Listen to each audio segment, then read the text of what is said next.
Hello, hello. My name is Christian Lee here for Earworm Digital. We're here with... Hi, I'm Caroline Kingsbury. And Caroline, how are you doing tonight? I'm doing great. I'm doing my makeup. I'm getting ready for my show. This is fun. This is a first for us. Right? So it's like an interview, but also it's like a get ready with me. It is. It's a get ready with me interview. I don't know if by the end of this interview I will be fully ready, but you're going to see a little bit of the process. I just put on some foundation. Estee Lauder Double Wear.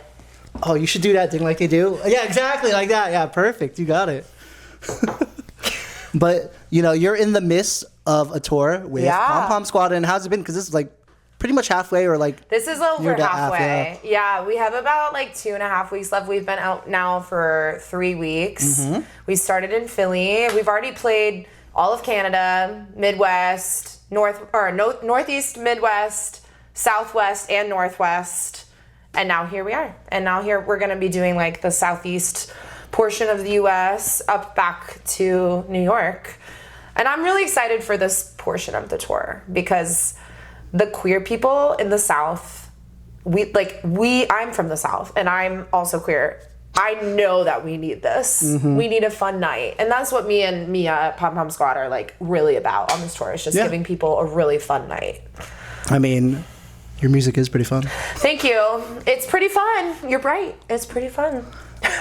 And yeah, I'm happy to talk about you because I reached out to you after I did an interview with Molly Grace, and then I think she shared it, and then you followed. I'm like, oh, this is cool. Oh, hell yeah. And I've listened to some of your music before. No, I really enjoyed the interview that you guys did. I was like, that's so fun. I love that. And this one is fun too. Look at this. We are so fun. But believe it or not, I mean, besides you opening up for Molly, I actually saw you open up, I think, was it 2022 when you... No way. For Post Animal. Oh my God. Yeah. Post Animal. Wait, where was that in San Diego? It was like nearby the airport. Yeah. There, Casbah. That was a fun one. It was a fun show outside of like the airplanes, like, you know, trying to land. Oh my God. That's the one gripe. I didn't, you know what, but I have so many songs with like airplane things that it kind of works. I have a song called Heaven's Just a Flight, and then I have a song called Massive Escape. Heaven's Just a Flight is about a flight to heaven. Massive Escape is about crashing a plane into a house. So we got both things. So an airport is ironic for me to be playing at. You know what I'm saying? Kind of like Donnie Darko style, yeah. Exactly. But yeah. But we're happy to talk to you because you're in the midst of a big year already. I mean, oh my God. You got off tour with Molly, and you had like a month or two break. Well, I went and played with Beach Bunny right after Molly. Oh my gosh, really? I didn't even know that. Bunny. There was a sold-out festival in Chicago at Talia Hall, and then opened for Beach Bunny, came home, and then here I am again. Wow, this woman's nonstop. I am. And then also 2 festivals. You got announced for Lollapalooza, and then recently too, I think it was like Capitol Hill. Block Party, yeah.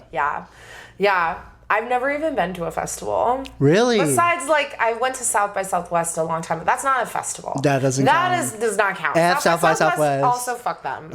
Performing for a bracelet? No, they don't pay you. And then last year they were supporting the military industrial complex, and we are not about that. Didn't they do that this year too, or no? I don't know what they're up to, and I don't care. I know that I am ready and I am, like, made to play festivals, but I've literally never even been to a big one. And now I'm playing one. It's like the best case scenario because I don't like to be sticky and hot. And so I'm like, okay, I will be VIP at this festival and that feels good. That's going to be nice. It's so bougie of me to say, but like, I really don't like being hot. And I know that at least I will have a place to get ready and then I will go perform. And then I get to go and hang out at the festival dressing room, and go and meet other artists and see other artists play. Like, Lolla is so iconic. It is. It's one of the biggest ones. It 4 is days. One of the biggest festivals. It might be the biggest. World. Yeah. One of them in the world. One of the biggest, not the biggest. I mean, it does have like different variations in different countries too. So I would say it does. I mean, there's different versions all over the world. Brazil and I don't know where else. Barcelona, I think. Yeah. Am I crazy? I don't know. I believe you're right. Yeah. But either way, we're not going to fact check on this one, so it's we're fine. not fact checking. We don't know. But tell me, because going back to the tour a little bit, because you're based in LA right now, correct? Yeah. And so how was the show last night when you were playing at the Echo? It was so fun. We actually played it at the Echoplex, which is like a little bigger than that Echo, and I had never played I had played there one time for like a really small, there was literally 3 people there, and it's like a huge venue, so it was like, oh my God, this feels like shit.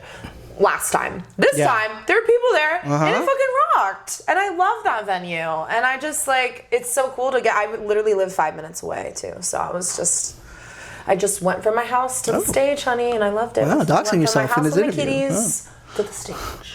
Okay, that's really cool. And, you know, because you did drop a few songs last year, and then you dropped a song, was it last week with Mike? Yeah, so I dropped an EP last year called I Really Don't Care, ! I love the self-titled song. Thank you. Then that was 5 tracks. That's a little EP. And then I released literally a week ago with Maris a song called Give Me a Sign, which it's one of my first collaborations that I've done, like, I think with a female artist, maybe the first one I've ever done, also with a queer artist. Our song got 500,000 streams in a week. That's not normal. Like, I know that's weird. Like, numbers are just numbers, but that's not normal. And it's also so weird because it's literally a lesbian love song. We're in Trump's America, and that song is growing so fast that me and Maris cannot even keep up. Like, we're like, is this going viral right now? And we're not even trying. Like, we're trying a little bit, but we're not like, we don't have thousands of dollars behind this. You know, it's like literally our small teams are really making this happen. And like, I don't know. Yeah, right now you guys have lightning in a bottle, We have a lot of momentum. So, yeah. That was hilarious. That's classic funny. Me. Because I can't hold on to anything. Now we have About Face. It's a blush, a liquid blush called Blush Rush. Okay. It's Halsey's brand. Oh, really? Yes, Halsey makes really good makeup. Are you going to see her when she's on tour? I don't know if I'll even be in town. That's true. But I love her new shit. I think it's really cool. I really... Was the Pretender? The most recent one? Yeah. The most recent album, I think? I don't know what it's called, but... Because that one was interesting. It was really cool. Like, she tried to... Oh, right. Yeah. Yeah. She was emulating different styles and everything. Yes, I think that is the album. She also just released a song. I know the photographer who's worked with her, Sarah Pardini, lives in my girlfriend's building, and I got to know her through my girlfriend. So Sarah just like does all of Halsey's photos. And I also get my hair done by the assistant of Halsey's hairstylist. That's crazy. So I'm like, I also use Halsey's makeup like, I have so much About Face. I'm like, About Face, TM. Oh, that's cool. Wow, anyway, you're really... So I think we're meant to meet at some point. You're a few degrees away from it. We have a lot of it's gonna happen. to do for many different reasons. And, I mean, you're doing your makeup right now. Fabulous, by the way. Yes, thank you. And just tell us about a little bit of your aesthetic, because you definitely seem inspired by, like, you know, new wave. Yes. And, you know, just like that type of, like, 80s. You know? Yeah. I'm really inspired by the 80s. I'm really inspired by new wave, like new romantic even. New romantic is an even like smaller sect of new wave, which it was sort of this like combining of old and new and kind of hyper colorful clothing and makeup. And it takes a lot of cues from weirdly like the Renaissance kind of style. So you see Chapel Rowan kind of doing that like white face with really pink blush. That's like an ode to new romantic, which is an ode to like Renaissance. Wow. So it was like a really big movement in the 80s. It really infiltrated popular culture, that style. Cyndi Lauper, I think, is maybe like the most mainstream person I think that really, besides I'd say Prince really embodied new romantic and new wave, like all of his outfits and like the ruffles and the makeup and the hair and the guitar and the visuals. I just so connect with that, and it just feels so my spirit. I feel so connected to Cyndi Lauper and like Prince as artists that like, I don't know. It's just like I didn't create it. They didn't create it. It's just a movement that I think we've all really just taken a lot of inspiration from. And yeah, I mean, I just really love being colorful. It makes my heart happy. If I'm not colorful, I feel sad. I'm like, I'm wearing so much black right now, so I don't feel as like, but like when I'm wearing my outfits where I'm like wearing my colors, it makes me feel like alive. Well, I feel like it's the same a little way with Chapel too, because I mean, obviously that's your name, Caroline Kingsbury, but also it's also in a way a little bit of a persona for you. And it is. So, I mean, it is drag. I mean, honey, I literally am in my pajamas 99% of the time. and then I do my whole thing 1% of the time. Yeah. And so, yeah, I think kind of it's like funny because like when I was growing up, I didn't really even know what drag was. I grew up in Florida in the South. It's just, I didn't have exposure to queer culture at all. And then as like I've become an adult and as I've grown and understand what drag actually is, I have always been doing that. And now I'm like, there's so many different ways to do drag that it's also not just for men pretending to be women. It's also for anyone of any gender wanting to express themselves in any way. It doesn't have to be A + B = C to be drag. It can be kind of anything you want as long as you respect the art form, which, honey, any of us would not be here without drag. I'm telling you. They create the culture. Queers and trans people create the culture, and they always have. And you know, like what happens in the mainstream starts in the queer community. Chapel started in the queer community. Yep. Look at her now. Like, the queers run this shit. Mm-hmm. I agree. And I think you like it or not. I mean, they're definitely a big reason why you're blowing up right now too.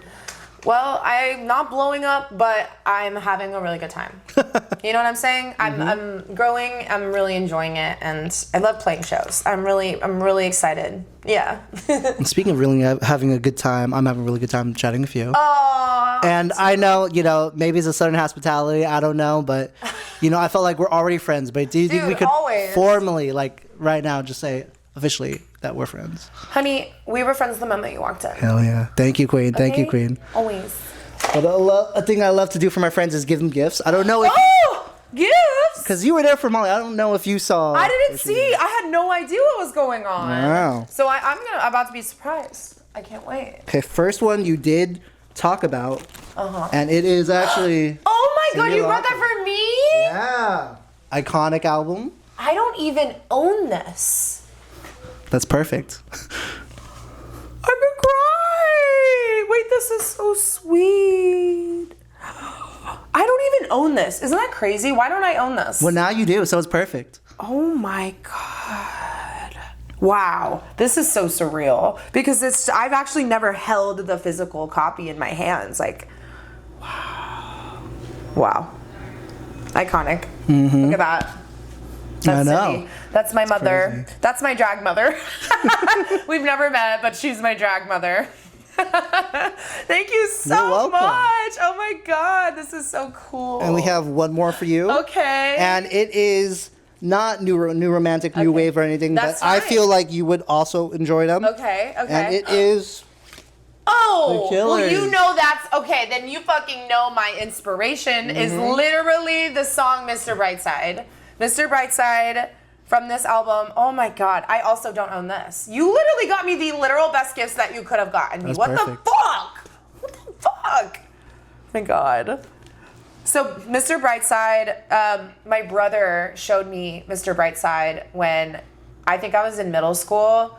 My brother was like 9 years older than me. He has since passed away. He died of a brain tumor. And you've written some songs about him as well, right? Yeah, I mean, I wrote my debut album, Heaven's Just a Flight, was half written before he died and half written after.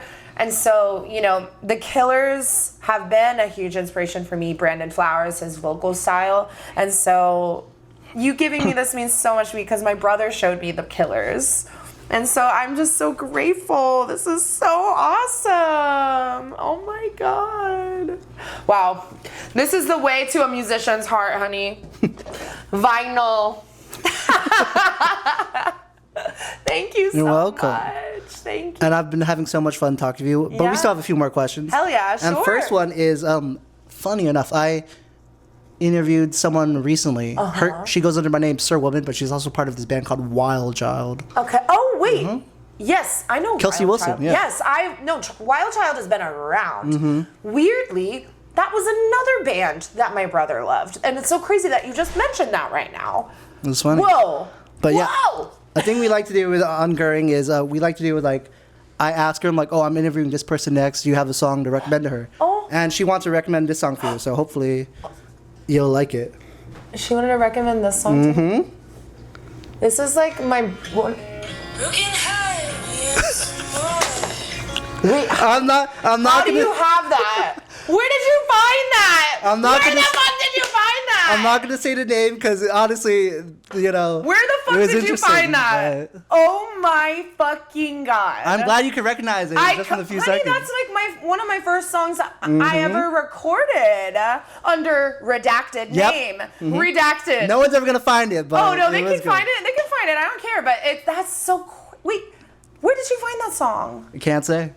Did she show you that? No, I'm joking. Okay, I was like, wait. I found it though. I almost lost my shit. I was like, wait, what? How did?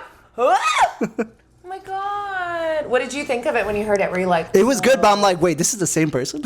I know. Crazy, huh? I grew up in Florida. I was really Christian, and so like to get to this point in my life took a lot of time. You know, I'm 29. I wrote that song when I was 18. You know, that was 10 years ago, and. I mean, that's so crazy. I love that you have that, though. That makes me so happy. I actually have all of that music on Spotify under a alias. I'm not kidding you. It's not under the original name. Yeah. I named it something else. Good, yeah. So one day, I will reveal it, what the alias is, but I have a lot of my old music out under an alias. I need to know, though, real quick before we end the interview, was that your natural hair color? Yeah. Oh, wow. Yeah. I mean, literally, that project, the fact that that even happened, I was literally a freshman in college. Yeah. I went to a music school in Belmont, right? Belmont, yeah. That's where Molly Grace went. Yeah. But we're different ages, honey. And so she was there a lot later than I was. But yeah, I recorded those songs like with people I met at school, and I love that you found that. That's so sweet. Oh my god, I've never had anyone do that ever. That is so sweet. Oh my god, this has been so special. Oh my god. But thank you for taking the time to interview. It's been a lot of fun. Yay. Thank you for having me. I really appreciate it. Before we turn off the camera, because is there any message you'd like to say for your fans or like anything you'd like to plug? Rest of the time's all you. Oh, absolutely. Well, first of all, thank you for having me. This was sick. I love just random fun interviews. This is so great. So I just once again have that EP that just came out. It's called I Really Don't Care. Go stream her.